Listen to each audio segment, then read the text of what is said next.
Vítajte vo firme Descartes, globálnom lídrovi v oblasti logistického softvéru. V tejto oblasti máme veľa zákazníkov. Takým typickým príkladom je organizácia leteckej nákladnej dopravy pre firmy ako je Lufthansa, Air Canada alebo British Airways.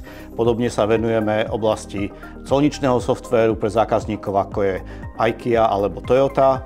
Ako globálna kanadská firma sme vybudovali v Žiline najväčšie vývojové centrum firmy, zamestnávame viac ako 130 IT špecialistov. Tento vzťah by sme nevedeli vytvoriť bez toho, aby sme nemali úzky vzťah s Žilinskou univerzitou, špeciálne s fakultou riadenia a informatiky. Ako absolventi FRI sme postrádali komunikáciu s ľuďmi z praxe počas našej výučby a preto sme sa rozhodli prijať výzvu spolupracovať s fakultou riadenia informatiky na projektovej výučbe.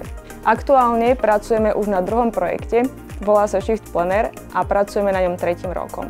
Riešenie plne je v kompetencii študentov. My sme iba ako mentori.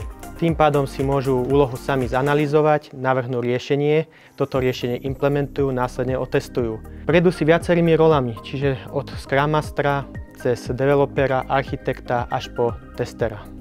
Ja som začal v Descarte ako stážista, ešte počas štúdia na univerzite.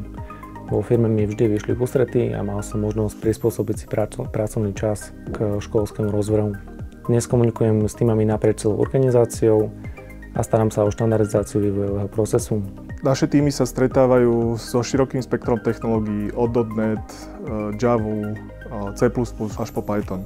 Pri práci využívame Azure DevOps. Naši študenti získavajú praktické skúsenosti s cloudovou architektúrou, s microservisami, ale aj s orchestráciou, dajme tomu pomocou Kubernetes.